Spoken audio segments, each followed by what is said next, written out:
Bonjour à tous, bonjour à toutes. Il fallait que ça nous tombe dessus, il fallait que ça nous arrive juste au moment où on avait notre live du mardi. Vous avez vu qu'il y a eu comme un problème visiblement avec Facebook, mais qui n'était pas juste moi, qui était pas mal mondial. Donc ben là, tout est prêt. Ma recette du coup a sonné en arrière. Vous savez que j'aime ça m'organiser pour que ça sonne à la fin de la recette pour que vous voyez le résultat, pour qu'il n'y ait pas d'arnaque.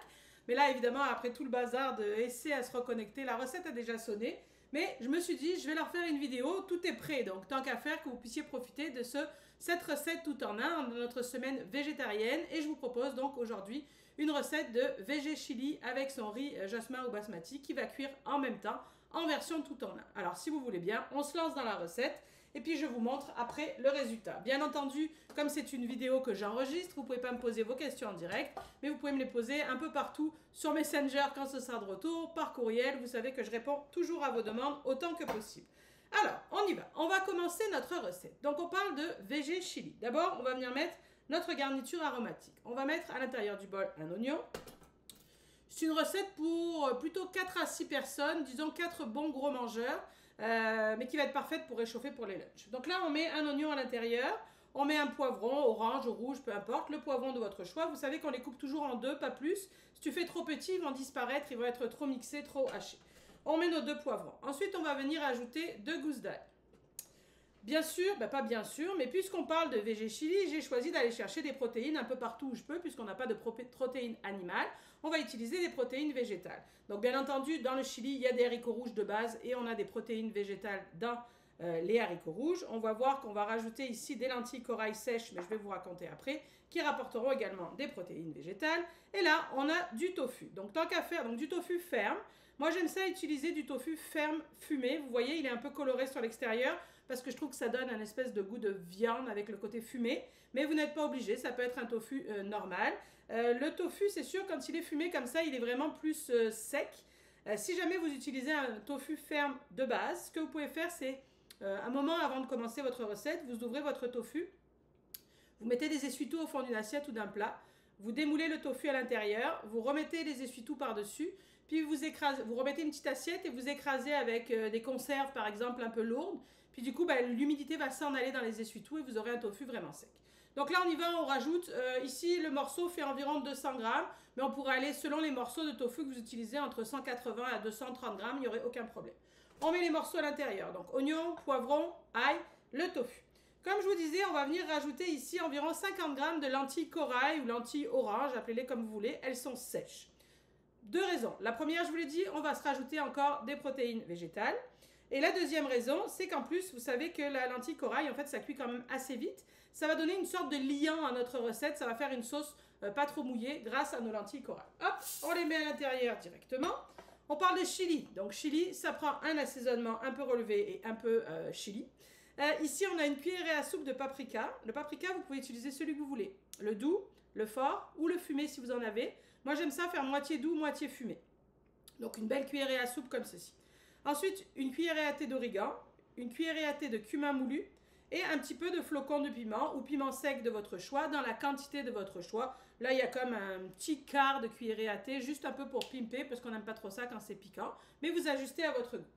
Hop, on met ça à l'intérieur du bol. Ensuite, on va venir ajouter un petit peu d'huile d'olive, 15-20 grammes d'huile d'olive.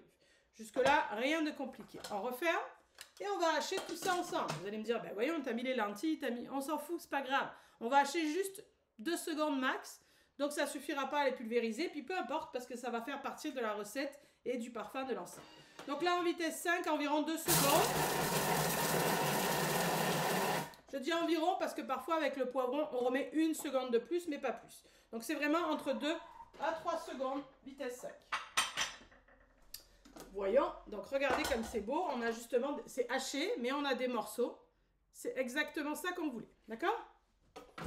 Donc là, on est d'accord qu'on a notre viande avec le tofu et un peu les lentilles. On a notre garniture aromatique, on a nos épices. Maintenant, on va rajouter la sauce de notre recette. La sauce de notre recette, ça va être une conserve de 796 ml de tomates andées, tu vois. Ou ça peut être en Europe, je crois que tomate andée, c'est moins courant. Vous avez les tomates entières au jus. Ce qui est important, c'est d'avoir le même poids de tomates, 796, et de bien conserver le liquide, l'eau qui est dans la conserve, parce que c'est ça qui va aider à cuire tout le monde et à faire une belle sauce. Donc là, je mets ma conserve de 796 ml de tomates andées à l'intérieur de mon bol. Ensuite, je viens rajouter environ 150 à 160 g de pâte de tomate ou concentré de tomate. Comme ceci. Hop. Par là. Ensuite, bien sûr, on veut saler, assaisonner, donc on va rajouter du fond de légumes, environ 40 g, 40-45 g de fond de légumes fait maison. Tu peux remplacer par du sel si tu n'as pas fait ton fond de légumes fait maison, c'est pas dramatique. Ensuite, on va venir mettre un peu de ketchup. Vous allez me dire, pourquoi tu mets du ketchup? Parce que, en général, quand on met une conserve de tomates, on met toujours du sucre, un petit peu, pour enlever l'acidité de la tomate. Moi, je trouve que venir mettre du ketchup, c'est intéressant parce que ça reste tomate, c'est sucré, puis ça donne comme une texture un peu, je trouve que ça rend les sauces un peu plus brillantes, puis comme une espèce de texture que j'aime bien. Donc moi, j'ai décidé de mettre 80 g de ketchup, puis là, dans le chili, ça marche bien. Je ne mets pas du ketchup dans la sauce tomate à l'italienne, hein, c'est parce que dans le chili, ça va bien. Ok, est-ce que ça va? Censément, j'ai oublié de le faire parce qu'à cause de l'affaire de Facebook, là, donc tant pis, là, on va rajouter comme ça fera un lien. Vous verrez que dans ma fiche recette, c'est marqué que ce que tu rajoutes là, c'est 45, un expresso en fait. Tu rajoutes un expresso qui fait environ 45 grammes. Tu n'es pas obligé. Mais l'expresso, tu vas me dire, qu'est-ce que c'est ça? On met pas du café dans une recette de chili? Ben oui. Dans les vrais chilis, c'est ça qu'on fait parce que du coup, le café va être comme un exhausteur. Il va comme rehausser les épices puis les parfums du chili. Donc, je sais que tout le monde ne va pas me suivre dans ce délire-là. Donc, si tu veux pas mettre ton expresso à l'intérieur de ton chili, tu remplaces par 45 grammes d'eau. Je le fais d'habitude, mais à cause des affaires de Facebook, là, c'est ça. Puis là, la machine à café n'est pas allumée, ça sert à rien, vous allez devoir attendre, c'est pas le fun. Mais je remplace parce que veux pas, le 45 grammes de liquide que représentait le café, j'en ai besoin, il faut que je le mette. Ça va? Donc si on récapitule, on a la garniture aromatique avec poivron, oignon, ail. On a notre tofu, on a nos lentilles, on a la sauce tomate, on a la pâte de tomate, on a le fond de légumes pour assaisonner, nos épices. Là, ce qu'on va faire, c'est qu'on va tout simplement venir mélanger en sens inverse. C'est important, on ne veut pas rehacher, on veut juste mélanger. Donc, je sélectionne mon sens inverse et j'y vais pour 3 à 5 secondes en vitesse 5 pour mélanger tous les ingrédients ensemble. C'est bon? Ensuite, qu'est-ce qu'on va venir faire? Dans du chili, qu'est-ce qu'on a? Des haricots rouges. Ici, on a l'équivalent de 2 conserves de 540 ml de haricots rouges que j'ai rincés et égouttés, ce qui représente 2 fois 400 g de haricots rouges. Tu peux en mettre qu'une si tu veux au lieu de 2, mais je trouve que ça fait trop sauce sinon. J'aime ça que le chili, moi, on soit capable de le manger un peu... nous, on va le faire avec du riz, mais tu pourrais presque le manger tout seul à la cuillère, rien qu'avec les haricots, ce serait suffisant. Ou éventuellement, tu pourrais... garnir ça, comme il y a beaucoup de haricots, ça rend la sauce plus consistante. Donc, tu pourrais venir mettre ça dans des wraps, par exemple, ou dans des choses comme ça, dans les tortillas. Donc là, on a quand même un beau stock. On va venir ajouter nos haricots rouges sur le dessus. Alors, si vous avez le 31, vous voyez bien que les 2 conserves, vous n'arriverez pas à les rentrer parce que je suis vraiment en haut de mon bol. Donc, si vous avez le 31, vous en mettez une au début de la recette. Puis, à la fin de la recette, vous rajoutez la deuxième et vous mélangez. Comme de toute façon, ils sont déjà cuits et que c'est excessivement chaud, ça ne posera pas de problème. Donc là, je referme. Et à l'inverse de tantôt, je ne mélange pas parce que je veux que les haricots restent le plus longtemps sur le dessus. Ils n'ont pas besoin ils sont déjà cuits, donc je ne veux pas qu'ils soient trop brinque-balle. Donc là, on a préparé notre chili. Ça va? Donc tu peux t'en tenir là et mettre ça à cuire 35 minutes, 100 degrés, sens inverse, mijotage bien entendu, pour pas écraser tes affaires à l'intérieur. Tu peux t'en tenir là, il n'y a aucun souci. Mais nous, ce qu'on souhaite, c'est venir rajouter notre garniture. On veut venir ajouter sur le dessus. Alors, si tu cuis sans varoma, donc si tu cuis directement la recette, tu ne mettras pas le gobelet, tu mettras ton panier sur le dessus pour éviter les projections, d'accord? Nous, ce qu'on veut, c'est venir ici rajouter du riz dans notre moule cheminée. Donc, dans ce temps-là, qu'est-ce qu'on fait? On a 300 g ici de riz sec, jasmin basmati, d'accord? Quand on veut faire cuire du riz, dans notre robot, c'est très important de venir le rincer avant de l'utiliser. Peu importe la recette de riz que tu fais, il va falloir venir le rincer. Alors, je te tourne le dos, mais tu vois mes bras à peu près, là. C'est important de mélanger sous ton robinet. Pas juste, tu sais, il ne faut pas juste faire comme ça. Parce que ce qu'on veut, c'est vraiment que tout ce qui est à l'intérieur soit bien rincé. Rincer, c'est pas pour le laver, c'est pour retirer l'excédent d'amidon et faire en sorte que du coup, ton riz soit moins collé. Comme ceci. Donc là, une fois que tu l'as bien rincé, on va venir le placer à l'intérieur de notre moule cheminée. Donc c'est important d'utiliser évidemment un moule qui entre dans le varoma et idéalement un moule cheminé pour que la vapeur circule par le centre. Si tu n'as pas ce fameux moule cheminé, pas de panique, je t'ai indiqué dans les notes de la recette comment faire d'abord le chili, puis ensuite tu débarrasses ton chili dans un plat avec un couvercle, c'est tellement bouillant que ça va se conserver. Et je t'ai indiqué comment lancer la cuisson du riz blanc directement sans laver ton bol. Et ça prend 14 minutes, donc c'est pas beaucoup plus long. Donc là, j'ai mon riz comme ça que j'ai rincé dans mon plat. Je rajoute environ une cuillerée à thé de sel pour assaisonner l'eau de cuisson de mon riz. Je le place par ici, je le place comme ceci. Et là, je vais aller chercher la balance et je vais venir ajouter 400 g d'eau dans mon moule. Je le fais là pour avoir la balance, mais je vous montre après. Donc là, il va me manquer un peu puisque j'en ai pris pour remplacer le café. Voici 400 g d'eau. Hop, comme ceci, c'est parfait. Donc évidemment, alors je vous redescends pour vous montrer ça. Évidemment, je ne laisse pas ça comme ça parce que sinon j'ai tout le riz d'un côté. Ce qui est important, c'est que je prends une cuillère et je viens mélanger un peu mon riz à l'intérieur de mon moule. Et ça mélangera mon sel également. Et je m'assure d'avoir à peu près la même épaisseur de riz un peu partout. Je ne peux pas trop pencher parce que sinon, mais tu vois, regarde, ça donne ça. Donc là, on fait ça comme ça. On fait ça comme ça. Hop, on referme le couvercle. Et on va tout simplement venir programmer 35 minutes. Température varoma, bien entendu, puisque le varoma est posé sur le dessus. Sens inverse parce qu'on a nos haricots à l'intérieur. Et mijotage. Donc en vrai, cette recette, c'est super rapide. En 15 minutes, tu peux avoir lancé tes affaires et puis tu vas avoir une grosse recette qui va sortir, soit au bout de 35 minutes, mais qui va sortir pareil. Bon, donc là, vous avez peut-être des questions. Si vous avez des questions, n'hésitez pas à me les noter un peu partout. Je vous dis, j'y répondrai avec plaisir dans les commentaires ici quand on va publier. Sur le site, n'importe où, je répondrai autant qu'il faudra. Donc on récapitule que tu peux faire la recette telle quelle. Tu peux faire la recette que du chili à l'intérieur et je t'ai indiqué dans les variantes comment faire. Ou tu peux faire d'abord le chili et après le riz si tu n'as pas le moule cheminé. C'est bon? Ok, alors moi là évidemment j'ai fait la recette d'avance, mais avant ça je veux juste vous montrer, vous l'avez peut-être aperçu, la nouveauté qui est sortie ce week-end. Je vais vous la montrer aujourd'hui vite parce qu'il en reste déjà presque plus. Vous savez qu'on est à notre 4e carnet recette. On a pain et boulangerie, on a saveur d'Asie, on a passion apéro, et donc là le 4e, 4 saisons en cuisine. Vous savez que j'en imprime quelques-uns.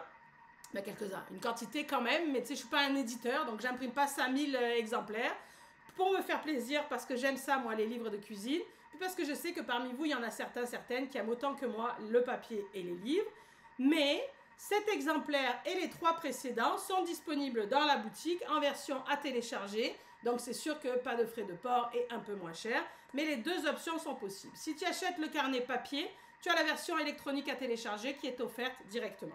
Le concept de ce carnet, c'est 4 saisons en cuisine. Ça veut dire qu'il va y avoir 12 menus à l'intérieur, 3 par saison, des menus thématiques pour te faciliter la vie au quotidien.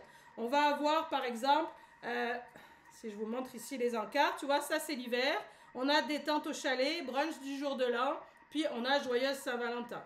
Si on s'en va au printemps, on va avoir joyeuse Pâques en famille, bonne fête maman et buffet printanier. Donc à chaque saison, des menus pour t'inspirer et te faciliter la vie très simplement. Donc il y a quand même 44 recettes là-dedans, et en plus de ça, à la fin, il y a 24 recettes en code QR, lien direct vers le site internet, recettes accessibles pour tous, pour pouvoir compléter les menus, avoir vraiment quelque chose de très vraiment complet, c'est ça. Donc là, vous retrouvez ce carnet en version électronique ou en version papier sur www.fanelly.com dans la rubrique boutique. Ne tardez pas, il en reste presque plus si vous voulez la version papier. Il y a un rabais pour les VIP, bien entendu. Et même si tu es en Europe, tu peux te l'offrir sans aucun problème. Il suffit de changer la devise en bas du site, passer de dollars en euros, et ça marche super. Alors, allons voir donc notre chili. Vous savez que d'habitude, j'aime ça, que ça sonne en direct avec vous pour que vous voyez qu'il n'y a pas d'arnaque et que c'est exactement la même recette. Mais pour les raisons évoquées précédemment de notre ami Facebook qui a eu quelques soucis, ben là, ma recette a déjà sonné depuis un moment, mais j'ai tout laissé en direct. Donc là, regardez le riz que ça donne. Donc il est cuit, parfaitement cuit, il n'y a plus d'eau, hein, c'est normal, ça a cuit par absorption du coup. Donc on a un riz parfaitement cuit comme ceci, qu'on peut venir s'en mettre un petit peu comme ça dans son assiette. Parfait, hop. Puis, ensuite, on va aller chercher notre chili. Donc, on a une belle grosse quantité de chili, regarde. Et je vous disais, l'idée, c'est d'avoir quelque chose de bien gourmand. C'est cool, non? T'as vu le gros stock? Donc ça se conserve facilement. Vous savez, la semaine dernière, ou il y a 15 jours, quand on a fait la soupe, je vous ai expliqué que tu peux mettre ça en bocaux et que ça va se conserver 3 semaines dans ton frigo. Avec ce genre, pas le riz, bien entendu, mais ce qui est dans le bol, tu peux faire la même affaire. Par contre, dès que ça sonne et quand c'est vraiment chaud, tu mets en pot, tu refermes, tu laisses refroidir, ça fait comme ça le couvercle. Là, même un pot bonne maman recyclé de confiture, ça marche. Et ensuite, tu conserves au frigo. Au frigo, hein, c'est pas stérilisé. Donc là, notre belle recette de chili. Et puis, ça, déjà de base, le chili, ça plaît à toute la famille. Mais l'idée, c'est de venir ajouter sur table des petites choses que chacun va pouvoir s'ajouter à son goût dans la thématique du chili. Donc là, on pourrait venir s'ajouter quelques avocats. On aurait pu se mettre un peu de crème sûre ou crème fraîche en Europe. On met souvent ça, c'est comme pour apaiser un peu les épices. Moi, j'aime ça rajouter quelques oignons verts. Mais on aurait pu éventuellement ajouter des dés de poivron aussi frais, crus pour du croquant.